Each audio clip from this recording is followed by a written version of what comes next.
Hello everyone, you are watching Reviving India and this is a 14th video of AVI tutorial. So आज हम देखेंगे GSM. So GSM का full form है global system mobile. सो कुछ इस तरीके से हमारा ये GSM दिखता है, GSM मॉड्यूल. सो हम जो मॉड्यूल यूज़ करने वाले हैं वो GSM 900 मॉड्यूल है. तो सबसे पहले मैं इसका बोर्ड का डिस्क्रिप्शन दे दूँ कि बोर्ड पे आपको किस तरीके से दिख रहा है. तो सबसे पहले हमारा ये सिम स्लॉट है, आप देख रहे हैं यहाँ पर हम सिम यहाँ पे इंसर्ट करेंगे. उसके बाद ये हमारी आईसी है सिम 900 की. उसके बाद ये हमारे पिन्स हैं, आपको दिख रहे हैं पिन्स हमारे. तो पिन्स बेसिकली हम जो यूज़ करने वाले हैं इसमें सिर्फ 3 पिन्स यूज़ करने वाले हैं, दैट इज़ TX, RX और ग्राउंड. ठीक है. उसके बाद अब इधर आ जाते हैं, हमारे पास यहाँ पर 3 LED दिख रही हैं. ठीक है. सबसे पहले हमारा LED है पावर LED. जैसे ही हम GSM को पावर देंगे तो हमारा पावर LED हो जाएगा. उसके बाद हमारा है स्टेटस, जो GSM का स्टेटस बताएगा. और उसके बाद हमारा नेटवर्क LED है जो बेसिकली हमारा सिम का नेटवर्क बताएगा. उसके बाद यहाँ पर आते हैं, यहाँ पर हमारा अडेप्टर पोजीशन है जहाँ पर हम अडेप्टर लगाएंगे और अडेप्टर का कॉन्फ़िगरेशन है 12 वोल्ट 1 एम्पेयर. और उसके बाद हमारे पास यहाँ पर HDMI केबल लगा सकते हैं आप. ये बेसिकली HDMI पोर्ट है जहाँ वो कंप्यूटर और लैपटॉप से आप कनेक्ट कर सकते हो. सो इस तरीके से हमारा GSM दिखता है. सो मूव करते हैं. तो बेसिकली GSM के एक्शंस क्या क्या होते हैं जो परफॉर्म करते हैं हम अपने कोड में. तो सबसे पहला है making and receiving call.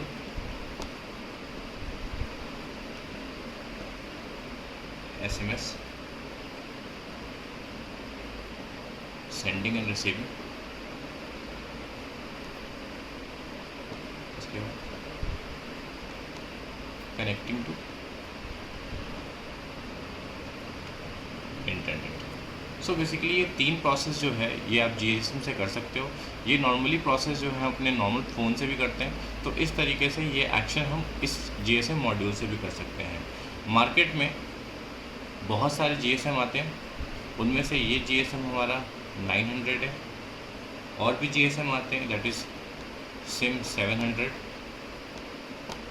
SIM 800, SIM 5320.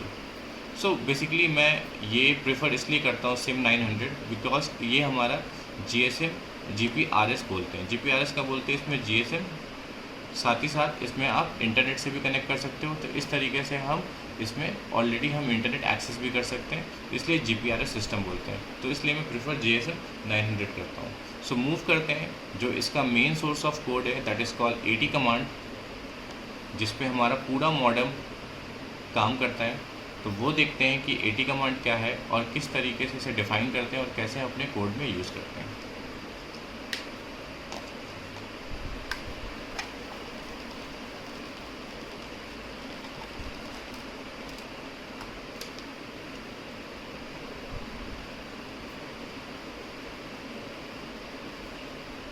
So AT command का मतलब होता है, AT स्टैंड करता है अटेंशन. सो यहाँ पर क्वेश्चन आता है कि हम AT कमांड यूज़ क्यों करते हैं और ये एग्जैक्टली है क्या. तो जो भी AT कमांड बेसिकली है वो establish communication between controller and model. So इस तरीके से हम AT कमांड बेसिकली हमारा कम्युनिकेशन इस्टेब्लिश करता है बिटवीन कंट्रोलर. कंट्रोलर का मतलब हो गया हमारा AVR बोर्ड जो बेसिकली हम यूज़ करेंगे, और साथ ही साथ हमारा मॉडम का मतलब हो गया सिम 900 जो हम यूज़ करने वाले जो यहाँ पे है. तो इस तरीके से इन दोनों के बीच में जो कम्युनिकेशन यूज़ करता है वो बेसिकली AT कमांड से यूज़ करता है. तो इसलिए हम AT कमांड्स अपने प्रोग्राम में यूज़ करते हैं. तो बेसिकली यहाँ पर ये है कि इस तरीके के टाइप्स ऑफ AT कमांड्स होते हैं. नेक्स्ट है हमारा टाइप ऑफ AT कमांड. तो सबसे पहला टाइप है हमारा दैट इज़ टेस्ट कमांड. दूसरा है हमारा रीड कमांड. तीसरा है सेट कमांड. और चौथा है दैट इज एग्जीक्यूशन कमांड.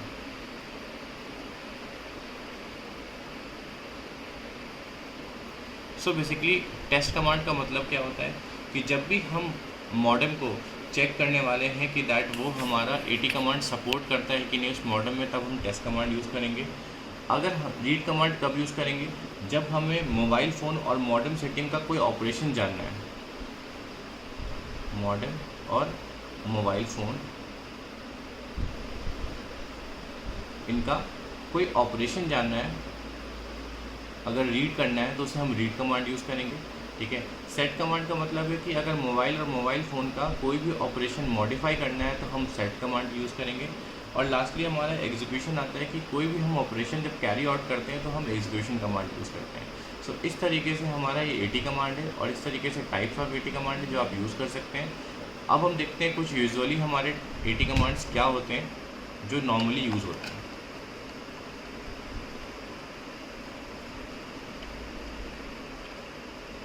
सो जो नॉर्मली यूज़ होते हैं, सबसे पहले हमारे एटी कमांड्स एटी है। अगर आप एटी कमांड रिस्पॉन्ड करते हैं, मॉडेम को देते हैं, तो मॉडेम आपको रिप्लाई ओके देगा। ठीक है। अब सिंपल सी बात आती है कि इसे आप चेक कहाँ कर सकते हैं। तो मैंने अपने ब्लूटूथ के वीडियो में आपको XCTU सॉफ्टवेयर बताया था। तो यहाँ पे आप देख सकते हैं कि मैंने यहाँ पे 2 पिन निकाला हुआ है। तो आप उस तरीके से आप एक TTL लेंगे, TTL या RH232। ठीक है। आप ये रिसीवर ट्रांसमीटर उसमें आप इंसर्ट कर सकते हो और XCTU पे आप परफॉर्म कर सकते हो, जहाँ पर आप एटी कमांड आप प्रेस करोगे, आप सिग्नल सेंड करोगे तो मॉडेम आपको रिप्लाई ओके देगा। तो इस तरीके से आप मॉडेम का ट्रांसमिशन और रिप्लाई दोनों आप देख सकते हो। इन कमांड है हमारा AT+ CMGF। सो बेसिकली ये कमांड हमारा इसलिए होता है कि ये SMS मोड सेट करने के लिए होता है कि अगर आपको कोई भी SMS सेंड करना है तो सबसे पहले आप इसको AT+ CMGF = 1 आपको करना पड़ेगा, तभी आप SMS मोड में जा पाएंगे। उसके बाद नेक्स्ट है हमारा that AT+ CMGS। So basically अगर आपने SMS मोड कर दिया है तो आप SMS अगर सेंड करना चाहते हो तो AT+ CMGS करना पड़ेगा, = आपको मोबाइल नंबर यहाँ पास करना पड़ेगा, दैट इज़ +91 और आपका 10 डिजिट का नंबर 1। तो इस तरीके से आप जो भी SMS भेजना चाहते हैं आप इस कमांड से भेज सकते हैं। मूव करते हैं नेक्स्ट ATD। तो बेसिकली ATD का मतलब क्या होता है कि जब भी हम कोई नंबर डायल करना चाहते हैं तो आपको ATD लिखना पड़ेगा, उसके बाद आपको नंबर लिखना पड़ेगा 10 डिजिट का, तो आपको कॉल चला जाएगा मॉडेम से। उसके बाद नेक्स्ट है हमारा दैट इज़ ATA।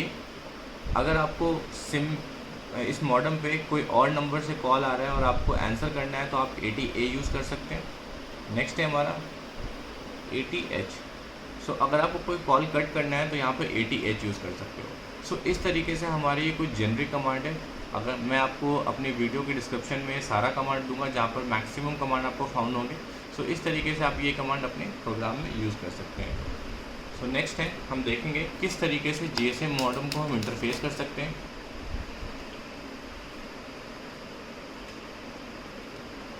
सो कैसे इंटरफेस करेंगे एक बार वो देख लेते हैं। सो ये आपका मॉडेम है। मॉडेम के मैंने आपको 3 पिन बोले हैं, दैट इज़ रिसीवर, ट्रांसमीटर और ग्राउंड। और ये आपका AVR है। सो AVR में बेसिकली हमारे पास रिसीवर, ट्रांसमीटर और ग्राउंड, और ये हमारे एडाप्टर से कनेक्टेड है। इसको भी पावर सप्लाई मिल रही है, दैट इज़ 9 वोल्ट का एडाप्टर हम यूज़ करेंगे और जनरली इसको 5 वोल्ट चाहिए। उसके बाद मॉडेम में हमारा ये जो RX है वो TX में चला जाएगा और TX है वो बेसिकली RX में चला जाएगा और ग्राउंड बेसिकली ग्राउंड से कनेक्ट हो जाएगा। सो इस तरीके से आप AVR कनेक्ट कर सकते हैं। मॉडेम को मस्ट सप्लाई चाहिए 12 वोल्ट 1 एम्पेयर। ये 1 एम्पेयर ज़रूरी है और 12 वोल्ट ज़रूरी है। ये मॉडेम मिलेगा तभी इसकी नेटवर्क कनेक्टिविटी हो सकती है। सो इस केस में ही मॉडेम जो सिग्नल्स होंगे वो सेंड कर पाएगा। उसके बाद अगर आपको ऑपरेशन देखना है कि मॉडेम बेसिकली रिप्लाई क्या कर रहा है तो अगेन आप इन जंप एंड वायर से आप TTL जोड़ सकते हो। सो यहाँ पर आपको TTL लेना है। TTL में भी आपको पता है कि रिसीवर ट्रांसमीटर 2 पिन होते हैं। ठीक है। तो आप रिसीवर को ट्रांसमीटर में जोड़ दो और ट्रांसमीटर को रिसीवर में जोड़ दो और TTL को अपने कंप्यूटर में जोड़ दीजिए। ठीक है। और यहाँ पर आपको मैंने XCTU सॉफ्टवेयर बताया है। तो जब भी कोई मॉडेम अंदर से सिग्नल ट्रांसमिट करता है या रिसीव करता है, आप यहाँ पर मॉनिटर कर सकते हैं अपने x32 सॉफ्टवेयर में कि मॉडल हमारा रिस्पॉन्स कर भी रहा है कि नहीं कर रहा है और क्या क्या कमांड्स है। सो इस तरीके से आप कर सकते हैं।